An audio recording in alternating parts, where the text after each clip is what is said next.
Boa noite, vamos a mais um Frente a Frente, ao vivo, hoje com o arcebispo de Sorocaba, Dom Júlio Acamini. Vamos falar sobre vocações, juventude e muito mais. E você pode mandar a sua pergunta para a página do YouTube Rede Vida ao Vivo Oficial. Seja muito bem-vindo, Dom Júlio. Boa noite, muito obrigado. Agradeço o convite que me foi feito para essa entrevista. É um prazer recebê-lo, como também é um prazer receber a Rosana, que participa do programa com a gente também. Boa noite, Rosana. Boa noite, Ana. Boa noite, Dom Júlio. E boa noite a todos vocês que acompanham aqui o Frente a Frente. Dom Júlio, como que é o processo vocacional para aquelas pessoas que estão pensando em entrar no seminário? Bem, a primeira etapa é o convívio vocacional. Os jovens que sentem o chamado sentem a vocação, né? Então fazem durante um ano vários encontros durante o final de semana para receber, né, auxílio para direção espiritual, discernimento espiritual, uma formação humana, também ajuda também para se autoconhecer. E é isso que nós chamamos de convívio vocacional. No final do ano, então, eles passam por eles são admitidos para a próxima etapa, que nós chamamos de propedêutico. O propedêutico também dura um ano, serve para fazer reforço escolar, se preparar para o exame do Enem, do vestibular, mas também é uma etapa de introdução à vida de oração, liturgia das horas, a Eucaristia diária, a prática pastoral, recebem também orientação psicológica, acompanhamento psicológico, acompanhamento espiritual, introdução também à vida comunitária. Terminado esse período de um ano, então começa a etapa do discipulado. Coincide com os estudos de filosofia na universidade. Duram 3 anos.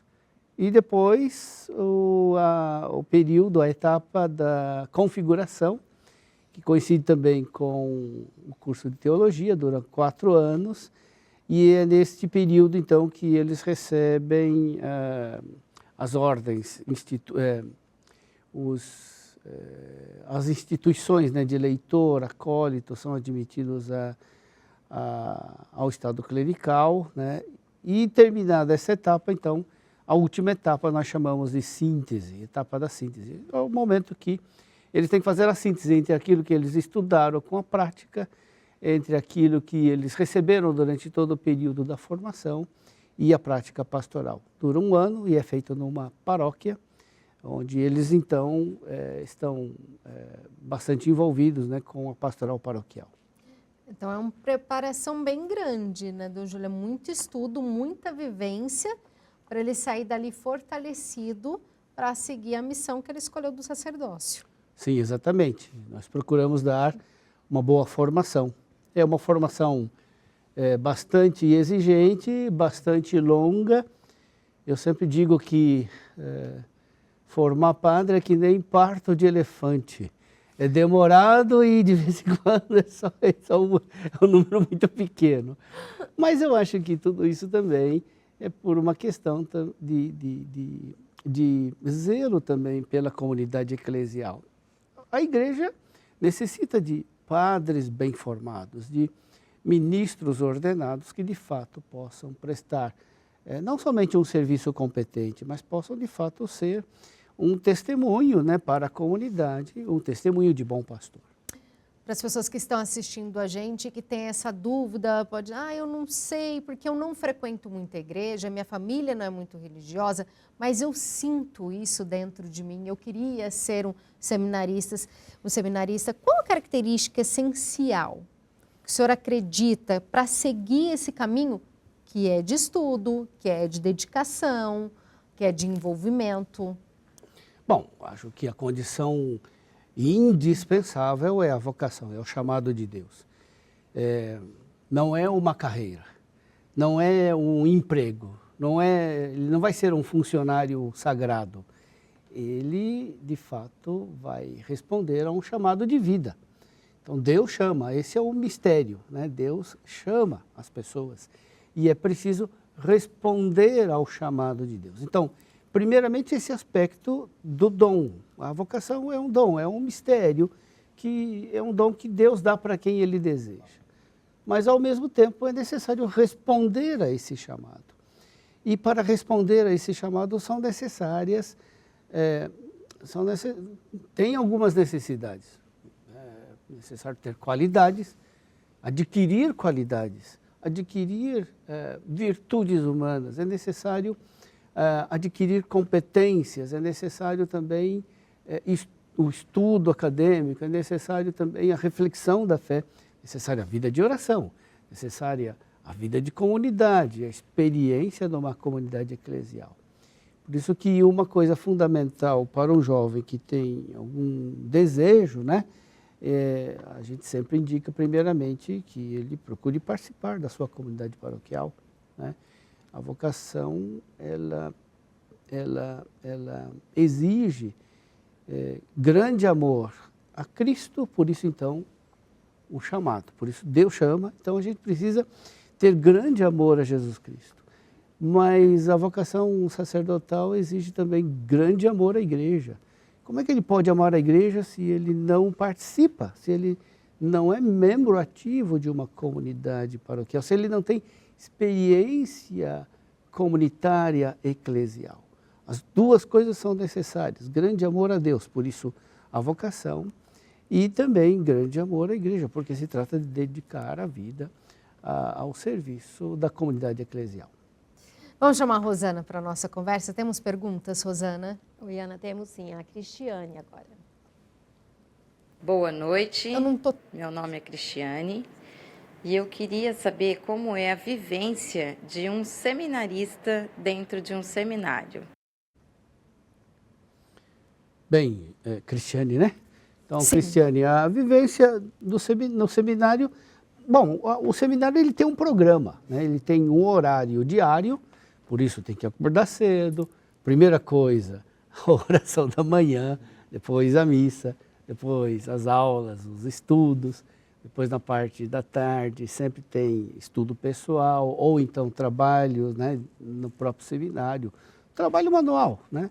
Um momento de esporte, de descanso, depois também as orações que dão o ritmo do nosso dia a dia, né? E depois um programa semanal, porque além do diário, né, toda semana tem momentos de direção espiritual. A cada 15 dias eu visito, ou melhor, toda semana eu visito os 2 seminários, então cada 15 dias eu vou num. É um momento que a gente pode também tratar de temas, fazer alguns estudos.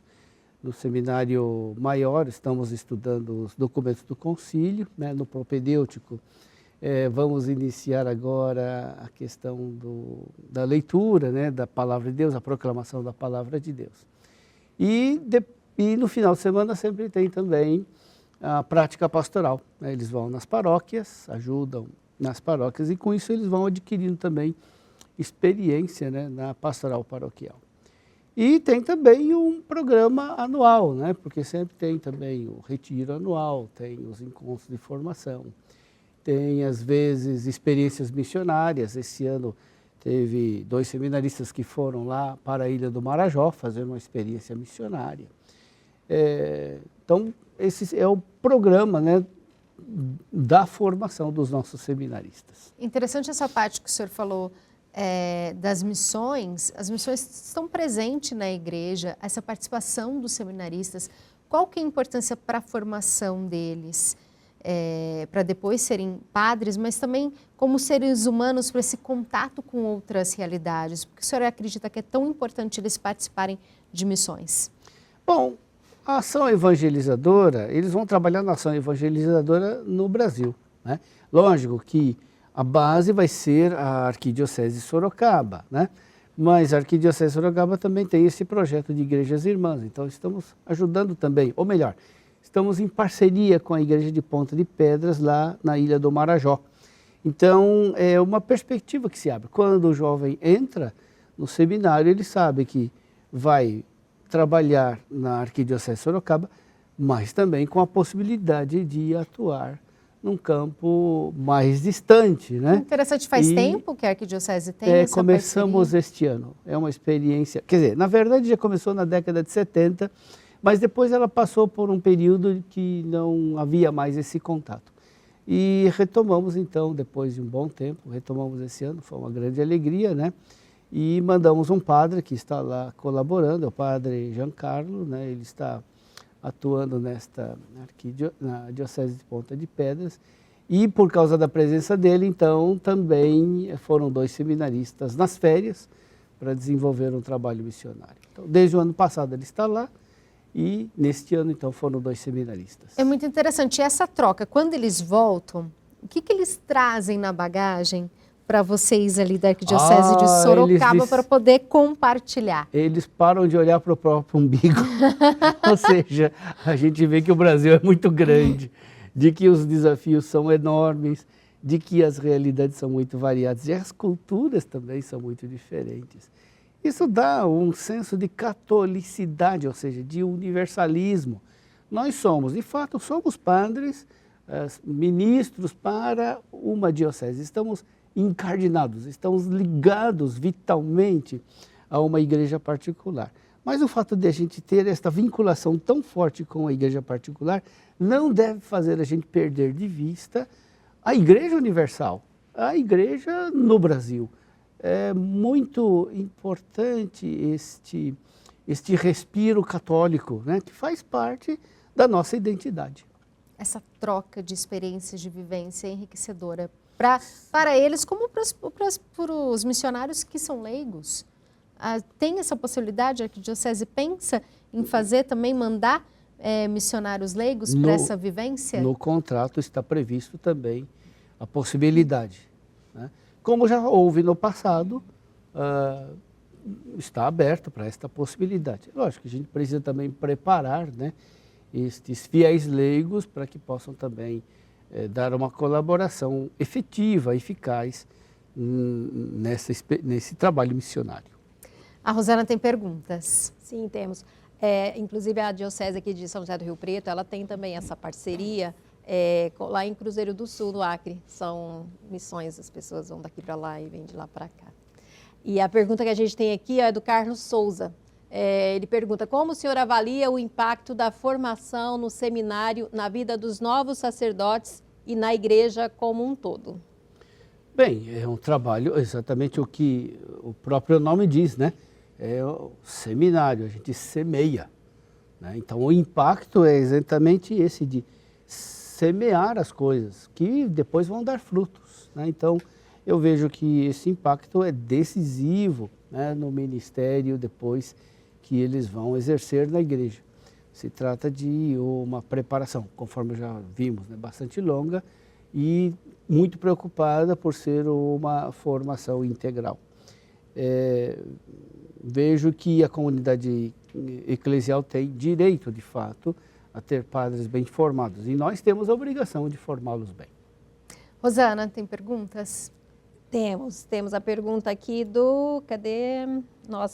a Maria de Lourdes mandou a pergunta para a gente. Gostaria de saber como os seminaristas ajudam na diocese. Bom, eles ajudam na diocese se empenhando na própria formação, né? Eu acho que essa é a primeira obrigação de um seminarista. Ele é protagonista da própria formação. É lógico que nós temos que oferecer todos os recursos necessários, oferecer todas as possibilidades que estão ao nosso alcance para que ele possa ser bem formado. Mas nada disso adiantaria se ele não assumir pessoalmente esta responsabilidade de se formar. Então, a primeira coisa, né, para a contribuição mais eficaz de um seminarista na diocese é a sua responsabilidade pessoal, o seu protagonismo na própria formação. Depois, lógico, eles ajudam em outros aspectos, né? Podem ajudar nas paróquias. Todo final de semana eles vão ajudar nas diversas paróquias da nossa arquidiocese e dão uma boa contribuição na catequese, na pastoral social, na liturgia, na formação de leigos, nas aulas de teologia, dando palestras nos encontros, atuando com os grupos de jovens, com os adolescentes. Vejam, eles têm uma gama bastante grande de atividades e eles contribuem.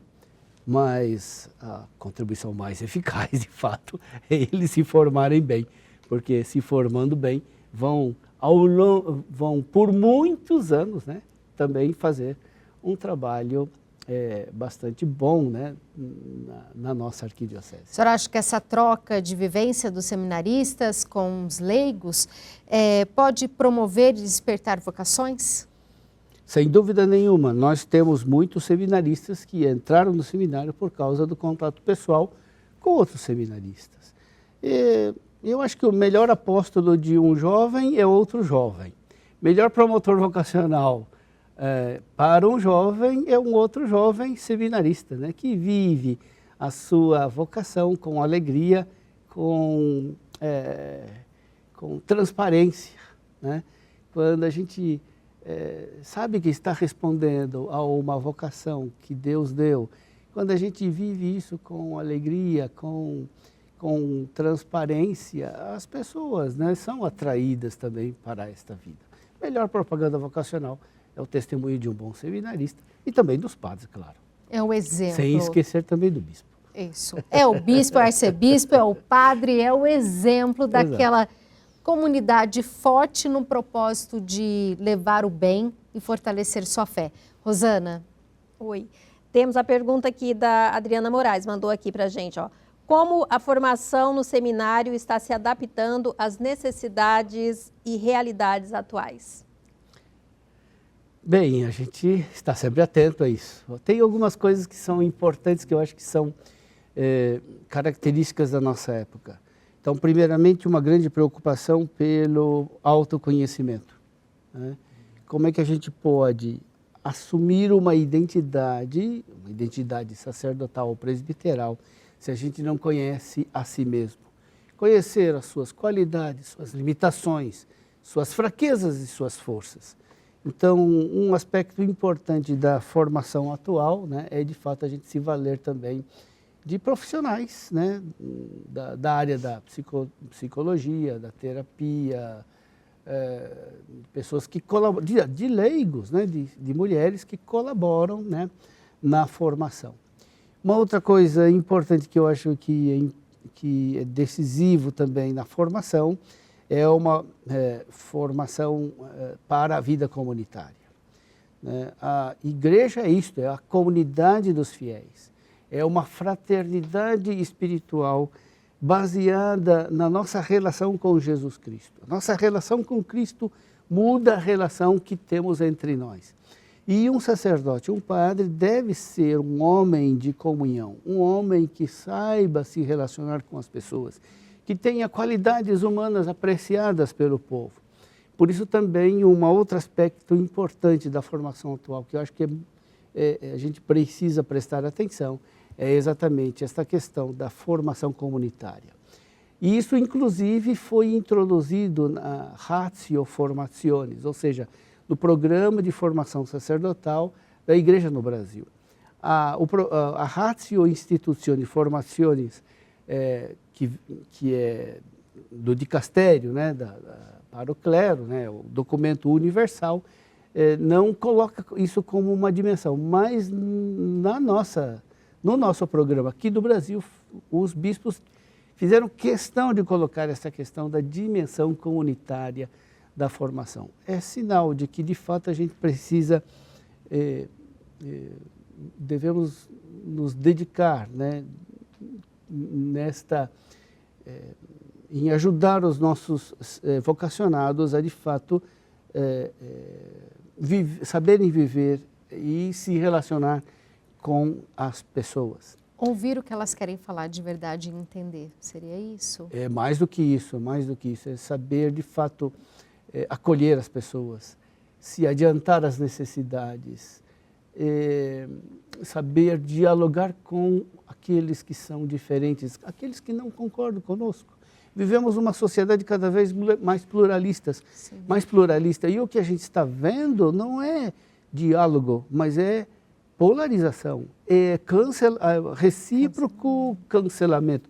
Acho que isso é um sinal muito negativo, né? E a gente precisa combater isto, não falando mal, mas formando pessoas que tenham a capacidade de dialogar com quem é diferente, né?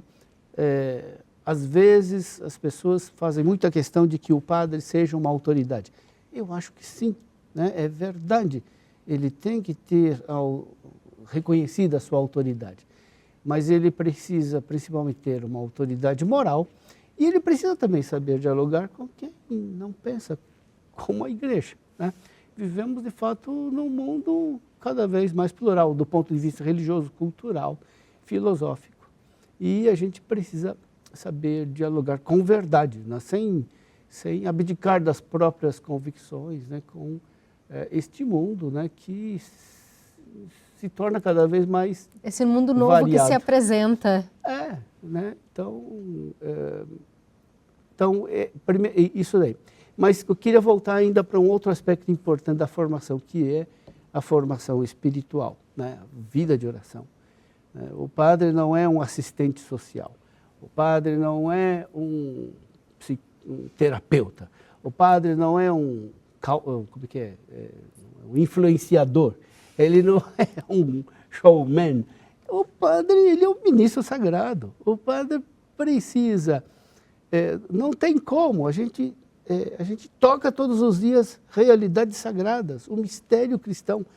Por isso a vida de oração, não tem como exercer o ministério sacerdotal sem cultivar vida de santidade e vida de oração.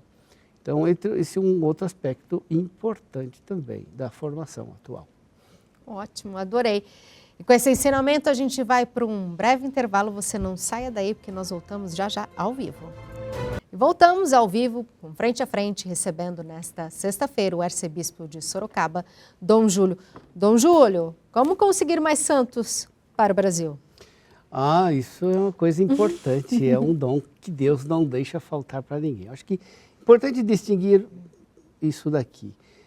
A santidade é algo da igreja, não é algo que está fora do horizonte dos cristãos. Ser cristão significa buscar a santidade e receber a santidade de Deus. Eu tenho certeza de que no Brasil não faltam santos, né? Tem muito santo por aí que a gente esbarra no nosso dia a dia, a gente tropeça em muita gente santa. São santos anônimos, santos do cotidiano, aquilo que Papa Francisco falou, é a classe média da santidade, né? E eu acho que não faltam santos no Brasil.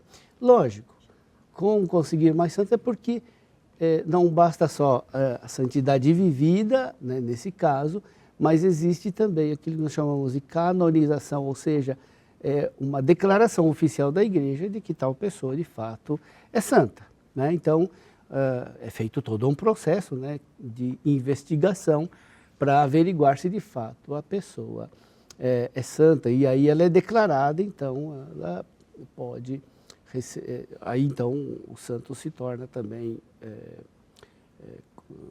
podemos ter devoção, culto, né, público aos santos.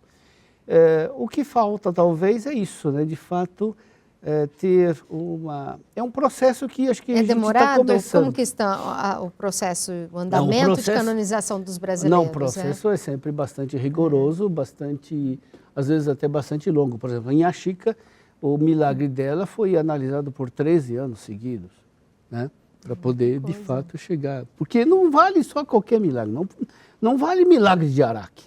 Tem que ser milagre comprovado verdadeiro cientificamente. Ali. E é bastante exigente este exame, né? Até mesmo são consultados médicos ateus para averiguar se de fato aquilo que aconteceu não tem explicação pela ciência, né? Então, é um processo que estamos começando, no sentido de que a gente vai adquirindo uma prática, porque não basta só, entendam bem, tem o processo para beatificação e canonização, mas precisa ter pessoas competentes nesta área para promover a causa dos santos. E isso que é o mais difícil, a gente tem que ter mais pessoas que trabalham nesta área, que promovam, são como que advogados, né, que promovem a causa dos santos, né? Então, a gente precisa de pessoas que façam curso, né?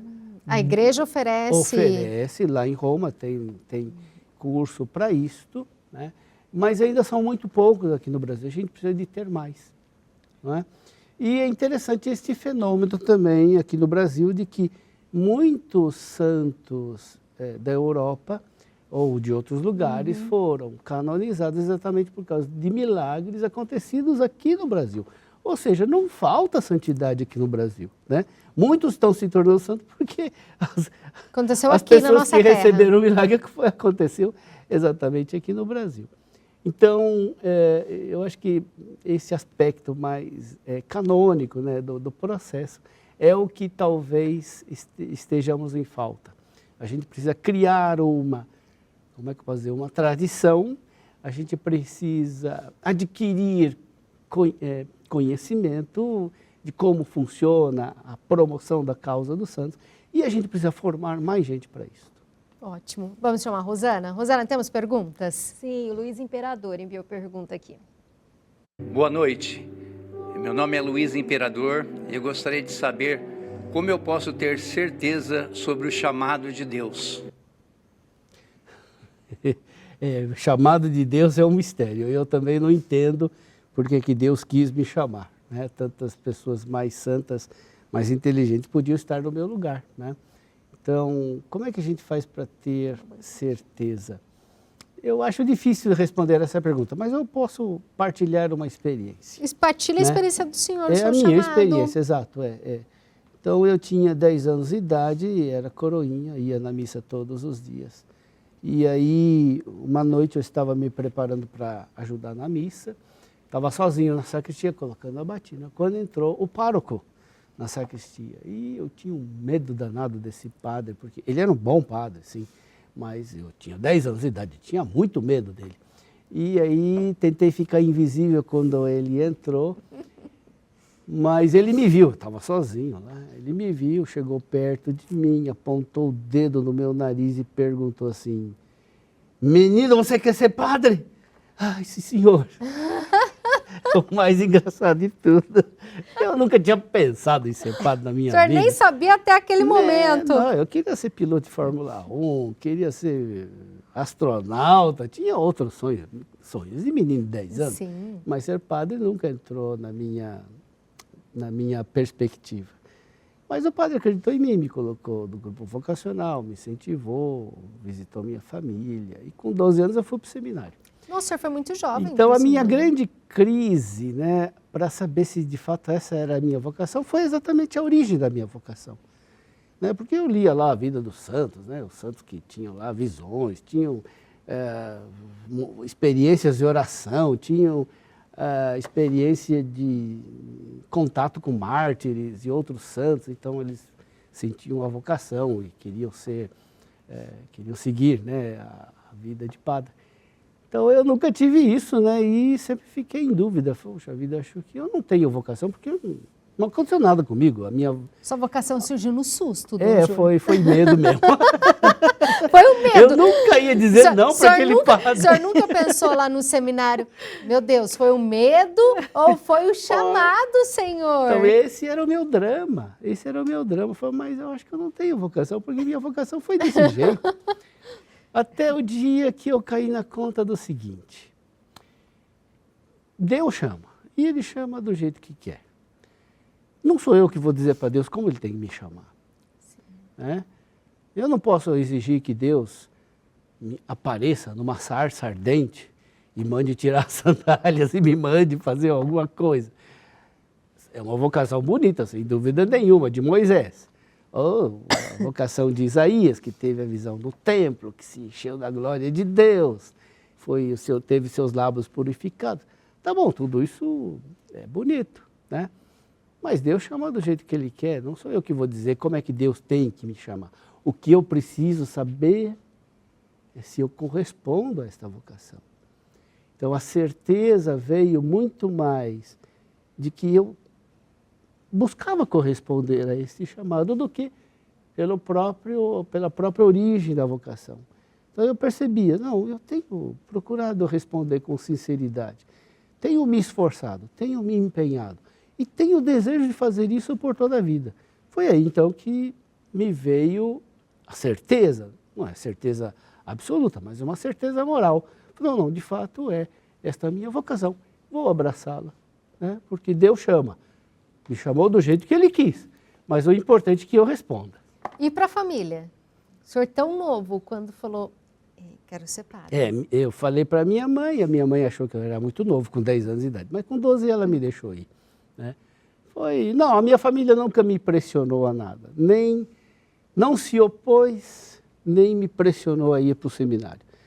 Eles me deixaram bastante livre, falaram, não, você pode ir, se você não se adaptar, não quiser ficar, não fique lá, porque contra a sua vontade, venha, você tem lugar aqui, você não perdeu sua família. Isso também me deu grande liberdade interior para fazer as opções, né? Sabia que não era pressionado, coagido por nada e por ninguém. O senhor não precisava nem seguir, nem voltar. O senhor podia decidir ali, não tinha ninguém pressionando. Essa liberdade é importante. Por isso, respondendo a esta pergunta, eu acho que é isso. A gente precisa, primeiramente, reconhecer com humildade que Deus chama, do jeito que Ele quer. E segundo, a gente precisa fazer um exame muito sério, e isso sim, tem que ser bastante coerente se a gente de fato corresponde a esta vocação. Se a gente não corresponde, é melhor a gente não segui-la, né? É lógico que às vezes a gente experimenta alguns dramas quando a gente tem que tomar decisões pessoais por toda a vida. É verdade. Mas isso faz parte, isso é o outro lado da moeda da liberdade, não é? Para você ser livre, a gente tem que correr riscos, e a gente tem que tomar decisões, e a gente tem que, às vezes, tomar decisões definitivas, né? Então, às vezes a gente pode se sentir um pouco inseguro, angustiado, mas é bom que a gente e é bom que aconteça isso, sabendo que a decisão ela é bastante séria. São as provações para fortalecer. Não é mais do que isso. Eu acho que é o fato de a gente saber que a gente é responsável, de que a gente tem nas mãos a própria existência, né? De que a gente pode fazer aquilo que a gente quer com a nossa vida, né? E a gente vai ter que ser consequente com as escolhas que a gente faz. Rosana, tem perguntas? Estou vendo no telão que está chegando várias perguntas para o Dom Júlio. A Sônia Domingues pergunta, como o senhor vê o impacto da sua vocação na vida das pessoas que o senhor serve? Bom, eu espero que seja um impacto positivo. Eu desejo que seja um impacto bom, né? Mas tenho também a convicção, né, de que Deus não deixa nenhuma iniciativa de bem, nenhuma dedicação sincera cair no vazio, né? Mesmo que às vezes a gente pareça, mesmo que pareça que todo esforço não tenha seu fruto, não tenha seu resultado desejado, eu sei que Deus não deixa sem fruto aquilo que a gente procura fazer com dedicação, com sinceridade de coração, em união com Jesus Cristo, né? Muitas vezes a gente se esforça muito e não vê os resultados, mas isso não significa dizer que não vai dar, né? Aconteceu com Jesus Cristo, né? Ele foi lá para a sua terra natal, lá ele encontrou só muita incredulidade, as pessoas não acreditavam nele. Eram os seus amigos de infância, eram as pessoas da sua juventude, certamente ele queria ter feito muito mais lá do que em outros lugares, mas lá ele só encontrou resistência. Mas ele pregou o evangelho, fez aquilo que era possível, não ficou se lamentando de que não conseguiu fazer aquilo que desejava. Aquilo que foi possível, ele fez. E depois de muitos anos, né, também dentre os parentes de Jesus, né, teve também seus frutos, né? Tiago, que era irmão de Jesus, né, um parente próximo de Jesus, devia estar lá também no meio daqueles que não acreditaram em Jesus, né, mas ele se tornou chefe da igreja de Jerusalém, a igreja importante, né? Então, muitos anos depois, deu o seu fruto, deu o seu resultado. Então, eu espero que o impacto seja bom, seja positivo, seja construtivo. Tenho certeza que sim. E mesmo que não ocorra imediatamente, sempre tenho serena convicção, né, de que nada disso, nenhum esforço que a gente faz para o bem das pessoas e para o bem da igreja caia no vazio.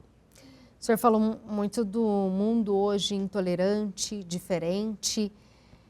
A igreja, qual o olhar dela para esse mundo diferente, intolerante e principalmente para a juventude, para chamar ela para a igreja e mostrar como é importante seguir esse caminho de fé? Não falo nem o sacerdócio, mas ser um leigo atuante. Bom, eu acho que a primeira coisa é a presença, né? Estar presente onde estão os jovens, né? Estão presentes na escola, no trabalho, né? Juventude é essa época, né, que as pessoas estudam, se preparam e começam também sua vida de trabalho, sua vida profissional. Estar presente nesses ambientes. Estão presentes também na internet, então a gente tem que, de alguma forma, também estar presente, né, nesse ambiente virtual, né, que não é só um meio de comunicação, não, é uma forma de estar no mundo, né, e a gente precisa compreender isso, saber... O senhor acha que a igreja tem dificuldade ainda de entrar nesse meio virtual, de entender que dá para evangelizar por ali? Depende da geração, lógico. Nós não somos da geração nativa, né? Sim, não, então é uma outra era, ano 2000 para frente. A gente tem que se adaptar, né? E a gente procura estar presente. Mas aquilo que Bento XVI uma vez disse para os jovens, né?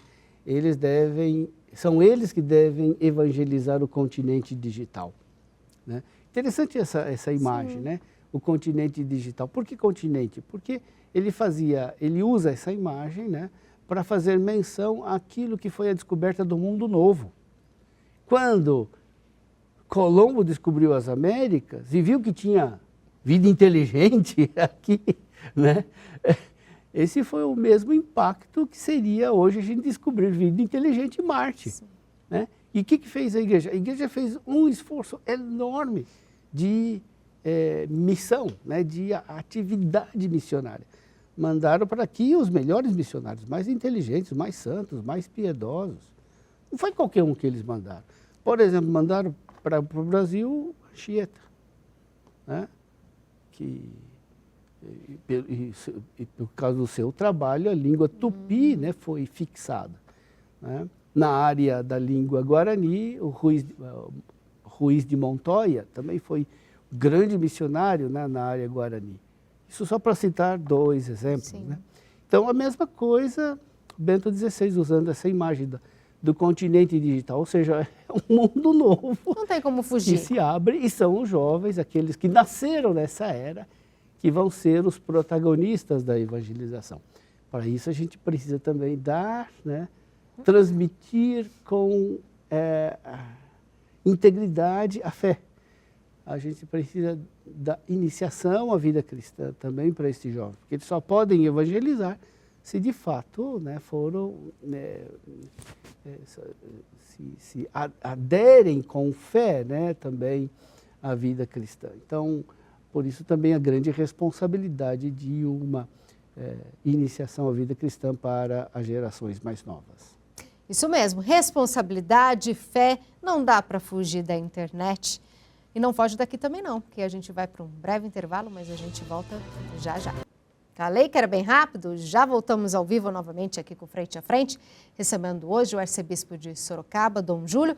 Volto com a Rosana, porque está pipocando de pergunta no YouTube, isso mesmo, mandem suas perguntas, Rosana, o que temos agora? Nós temos perguntas e temos recadinhos também. Então, antes da pergunta aqui, eu vou mandar ler uma mensagem aqui para o senhor. O Antônio Henrique, da paróquia Nossa Senhora do Povo, de Brigadeiro Tobias, ele fala que é aluno do senhor com muito orgulho no Instituto de Teologia e manda um grande abraço para o senhor. A Gelivane também, que está sempre mandando abraço aqui, pedindo oração. E tem a Silvânia Maria Ramos Mendes, ela é do Rio de Janeiro. Gostei do jeito que o senhor fala sobre vocação. Serei leiga, consagrada e esse mês vou iniciar os encontros na Congregação Sagrado Coração de Jesus e Maria. E depois a Maria do Carmo Lins também manda um abraço, fala que conseguiu entrar agora no programa e está gostando muito. E a pergunta que vai é do Bruno Panda. Ele pergunta, por que ter a barreira da idade no chamado de Deus? Bem, não se trata de uma barreira, se trata de uma condição. Deus chama quando quer também, né? Então, algumas pessoas, de fato, têm aquilo que nós chamamos de vocação adulta, resolvem, né, seguir a vocação presbiteral depois de 30, 35, 40. Tem gente que já tem 60 anos, né, deseja ser padre. Então, se trata de uma condição diferente da dos jovens. E, para isso, a gente precisa também dar uma formação adequada e adaptada para as vocações adultas. Eu acho que a gente não pode prometer algo que a gente não pode dar. Por isso que, em algumas dioceses, há uma limitação, sim, no sentido de admitir para os seminários. Por exemplo, na nossa arquidiocese, a gente aceita até 30 anos. Por quê? Porque nós não temos condição de aceitar candidatos com mais idade, porque a gente não tem condições de oferecer a eles uma formação adaptada para esta idade. Existem outras dioceses que não têm essa limitação, tem até um seminário próprio para vocações adultas. Olha isso. Né? Então, é um seminário especializado para estas condições. Então, não se trata de barreira, se trata de uma condição concreta que exige de nós também uma resposta adequada. Se a gente não pode oferecer isto para o candidato, a gente não pode também iludi-lo, né? As dioceses que têm esta condição têm aceitado, têm admitido candidatos com mais idade.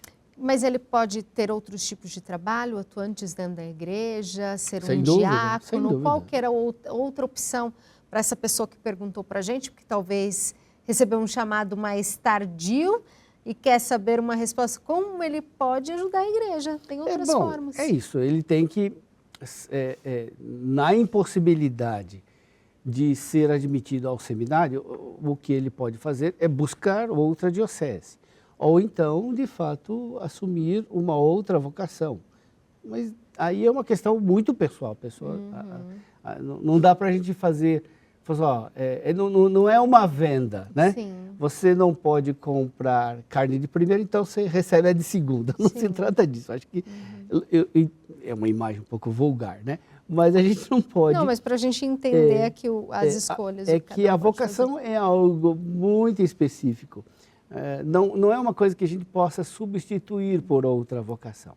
Na Arquidiocese de Sorocaba, por exemplo, tem vocação de diácono permanente. E ali a gente admite não jovens, né? Tem que ser pessoas já com uma certa maturidade, com já trabalho, profissão consolidada, se é casado, né? Também uma família consolidada e assim por diante. Então, é uma outra vocação também, e é interessante que na Arquidiocese de Sorocaba o trabalho dos diáconos é algo que já vem de muito tempo. Acho que foi uma das primeiras, né, a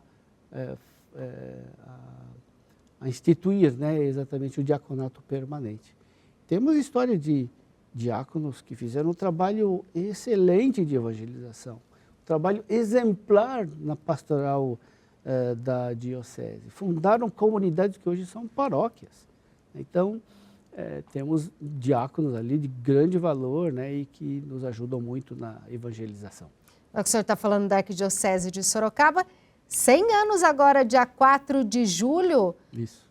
Os preparativos já começaram ano passado. Desde o ano passado. Como que são esses preparativos? Quais serão as comemorações? Conta tudo pra gente. Bem, nós começamos no ano passado os chamadas celebrações jubilares, os jubileus. Então, iniciamos com o jubileu dos seminaristas, né? E depois passamos para os jovens, os crismandos, as famílias, os ministros extraordinários, associações e movimentos. Então, tivemos, né, ao longo deste período, né, estes jubileus, e em cada um dos 12 municípios da nossa cidade. O último vai ser agora, em junho, com o jubileu dos padres, né, dos presbíteros, vai ser na cidade de Itapiraí. Então, nós vamos fazer um encontro de oração e também um encontro de confraternização para celebrar o centenário. As celebrações de centenário têm o objetivo de fazer memória do passado, né? Porque, de fato, é importante a gente conhecer a nossa história. Sem a história, a gente não tem identidade, né? E fizemos, né, ao longo desse tempo um resgate histórico. Foi escrito também um livro, né, que vai ser lançado no dia 2 de julho, né, um livro sobre os 100 anos da Arquidiocese de Sorocaba. E o centenário, então, ele tem também um foco no presente, né, quem nós somos, o que estamos fazendo. Então, uma das coisas interessantes, uma das iniciativas vai ser um encontro com as autoridades dos 12 municípios que compõem a Arquidiocese, prefeito, presidente de Câmara, para apresentar os trabalhos sociais da nossa Arquidiocese, né? Tudo que é feito, né? Estamos fazendo um relatório, está nos surpreendendo, porque nem a gente conhecia. Está conhecendo mais e mais da Arquidiocese que o senhor comanda. Tanto que faz, também tendo em vista, né, o bem comum, a colaboração por uma construção de uma sociedade mais justa, mais fraterna, né? A atuação da igreja no campo social. Não existe paróquia que não tenha um serviço social, um serviço de ajuda aos mais pobres. Graças a Deus, né? Isso demonstra que nós estamos sendo fiéis àquilo que Jesus ensina no Evangelho, né? Então, e isso não agora, isso ao longo de todo o tempo, mas a gente quer fazer este foco no presente, né, para a gente celebrar os 100 anos. Não é só uma festa, não, celebrar os 100 anos é a gente tomar consciência da graça de Deus, que atua na vida da gente e que se manifesta exatamente nesse trabalho, né, que a igreja desempenha nos vários municípios que compõem a Arquidiocese. E queremos também, pensando no futuro, né? Sim. Então, a celebração faz com que a gente lance o olhar de esperança para o futuro. Por isso também estamos reformando o seminário São Carlos Borromeu, está passando por uma grande reestruturação. Para quê? Porque nós vamos preparar os vocações para o futuro, né? Padres para o futuro. Esse é o objetivo, né? Ali nós vamos concentrar o seminário, a Cúria Arquidiocesana, o Tribunal Eclesiástico, o Instituto de Teologia, a administração, o Tribunal e também a Casa do Lar Sacerdotal. Então, vai ficar tudo concentrado lá. Estamos finalizando esta obra, né? E esperamos que, de fato, seja um marco do centenário, tendo em vista também o futuro. O senhor falou do livro, que será lançado dia 2 de julho. No dia 1º de julho vai ser a reinauguração do seminário, e no dia 3, o encontro com as autoridades. E no dia 4, a celebração, a missa, né, do centenário, vai ser na Catedral Metropolitana, às 9 horas. 9 horas da manhã, na Exato. Catedral Metropolitana, dia 4 de julho, celebração de 100 anos da Arquidiocese de Sorocaba. Mas quem quiser o livro, o senhor já sabe onde ele vai estar disponível? Nós vamos disponibilizar lá na Arquidiocese. Na Arquidiocese de Sorocaba. Bom número nós vamos distribuir também, porque é nosso interesse, né, promover a memória histórica. Então, vamos distribuir na biblioteca, no Instituto Geográfico, Genealógico de Sorocaba, vamos mandar para as universidades, para os bispos e assim por diante. Então, vamos distribuí-lo também para que possa preservar a memória. E vamos também depois colocar à venda, né, para aqueles que se interessarem. E vai ajudar também o nosso seminário. É muito importante, são 100 anos, tem que ser celebrado, tem que ser marcado. O livro está muito bem, eu li lá as provas, né? É uma leitura muito agradável, uma leitura em estilo jornalístico. Não é um livro que segue o rigor e a metodologia científica, mas a linguagem ela é jornalística. Então, é uma leitura bastante agradável que a gente faz com leveza. Dom Júlio, muito obrigado. Como foi agradável recebê-lo aqui nesta noite de sexta-feira. Muito obrigado por ter viajado de tão longe, vindo aqui, celebrado a Santa Missa, estar aqui com a gente nessa noite gelada de sexta-feira. Não deu tempo de responder todas as perguntas que nós recebemos pelo YouTube, mas eu já agradeço todo mundo que participou. Muito obrigada. Depois revejam a entrevista do Júlio. Tenho certeza que a sua dúvida vai ser sanada em alguma questão que o Dom Júlio falou aqui com a gente. Muito obrigada, viu?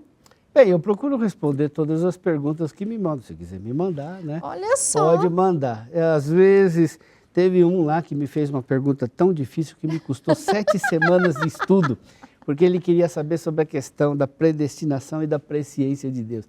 Aí eu tive que estudar Santo Agostinho, tive que estudar um monte de outras coisas. Mas é bom também porque a gente estuda, a gente pesquisa, a gente estuda temas, às vezes, que estavam fora um pouco do nosso horizonte. Mas para mim é uma grande alegria poder estar aqui nesse programa, interagir também com os telespectadores, os seguidores, né, da Rede Vida de televisão, de estar aqui dialogando, né, com você. E é para mim uma grande satisfação poder estar presente aqui. Muito obrigada mais uma vez, obrigada Rosana, a toda a equipe daqui do estúdio pela companhia, e a você principalmente de casa e do YouTube que acompanhou a nossa entrevista. Até a próxima sexta-feira. Tchau, tchau.